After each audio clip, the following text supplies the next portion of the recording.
Forgiveness. What does it mean to forgive? Forgiveness is often defined as an individual, voluntary internal process of letting go of one's feelings of thought and resentment, bitterness, anger, and the need for vengeance and retribution towards someone who we believed has wronged us, including ourselves. Ideally, what we tend to think of when we forgive someone is that they'd in turn promise to try not to make the same mistakes and hurt us again. But oftentimes, this is not the case. Such as it may be, we as human beings, we tend to make more mistakes than we let on. And having the ability to wave away past atrocities that people might have committed against us, only for them to hurt us all over again, is considered weak by most, if not by many, within structures of society. I, for one, object to the notion.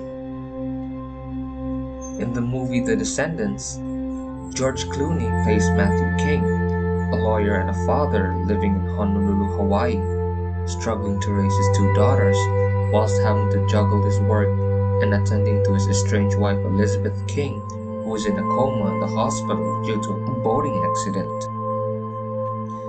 Now, I won't go into any specifics about the plot of the movie per se, but it involves Matthew King having to deal with the decision of selling 25,000 acres of pristine land that is potentially worth hundreds of millions of dollars, which is situated in Kauai that had been owned by his family's real estate for the past generations. But rather, the focus of my argument is with the central conflict of the story that revolves around Clooney's character finding out that his wife, Elizabeth, had an illicit affair while he was gone to practice in the mainland. You really don't have a clue, do you? Dad, Mom was cheating on you.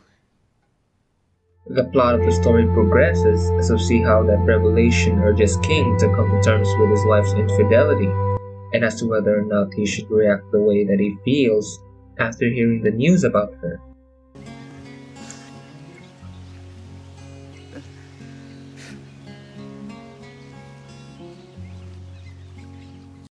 The circumstances within the plot and the need of closure on Matt's part pushes him into confronting his wife's lover and finding out the truth about their affairs, to see if she really wanted to break it off with him in the end. Did she say that she loved you?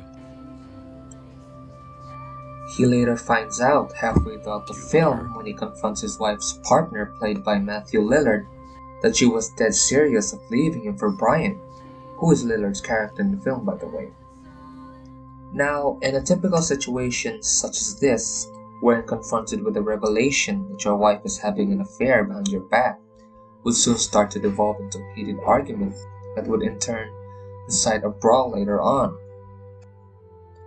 But instead, something interesting happens throughout the entirety of the scene, as the tension of Matt confronting Brian while he corners him in his living room, coercing him into a confession, increases the gravity of the situation. The scene, however, deflates instead of bursts, as if to signify the release and the change in pressure and mood of the story.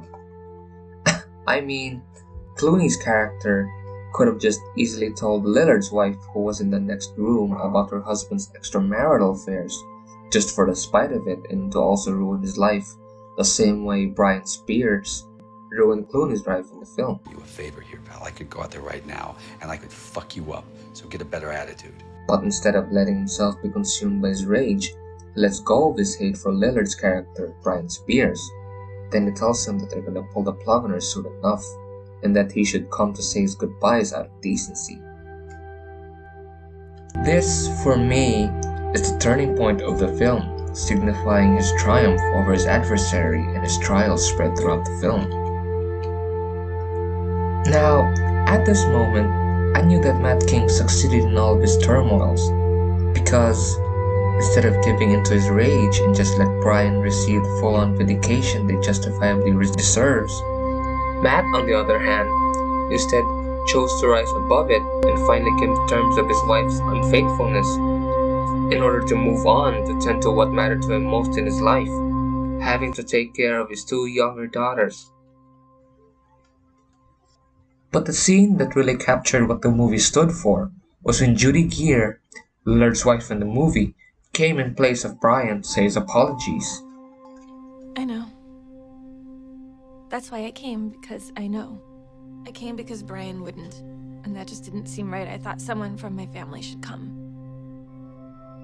In this scene, Judy Gear really hits all the right notes, as instead of giving in to her anger of the thought of her husband being unfaithful to her, she, just like Clooney's character in the movie, decides to let go of the hate she's harbored for Elizabeth and ultimately decides to forgive her for what she did, giving her a tearful goodbye and an apology as well.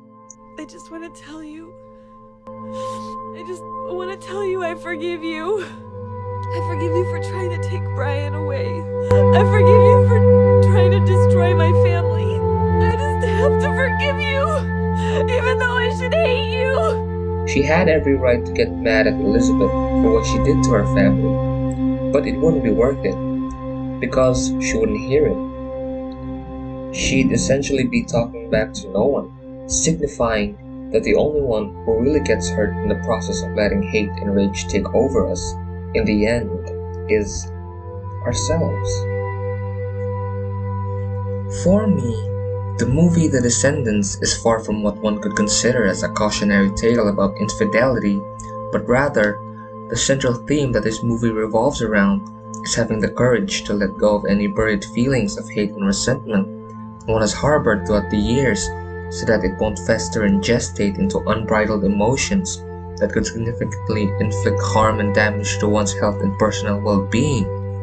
We could all learn a page or two from what Matt King did throughout the entirety of the movie, as he faced all adversity, including dislike and ridicule from his father-in-law, developing resentment from his relatives and cousins because he broke off the Kauai deal, and as well as having to come to terms with the fact that his wife Elizabeth, of whom he thought that he was happily married to, and to whom he thought he was faithful to for over 20 years, was planning on leaving him for a stranger she met at the Super Bowl party, ultimately deciding to become the bigger man, to let it all pass so that he could focus on moving forward. Justifiable as his reasons may be to fester in hate and resentment, he, however, decides to let all of it pass through him rather than letting it consume him, and instead move on from harboring hate in order to focus on what mattered to his life now, having to raise and take care of his two young daughters. Even though that throughout the entirety of the film, Clooney's character, Matt King, was all but forbearing with the oppositions thrown at him, his show of meekness should not be regarded as a sign of weakness, but rather as a testament to his temperament and strength of character, for having the courage to face opposition head-on while being cool, calm, and collective at the same time. As opposed to Brian, the main antagonist of the story, he felt humiliated and defeated when confronted with the fact of having to face his crimes of infidelity. He couldn't even muster the courage to face his soon-to-be dying secret lover, but rather had his wife be his emissary instead. In the end, the movie The Descendants goes to show you that having the ability to forgive others should not be regarded as a sign of weakness, but rather should be regarded as a sign of strength, and as a testament to how strong you are willing to accept the possibility of getting hurt once more, while being able to rise above one's negative emotions, such as hate and shame, in order to look past that and be keen to looking forward to what the future has in store for you.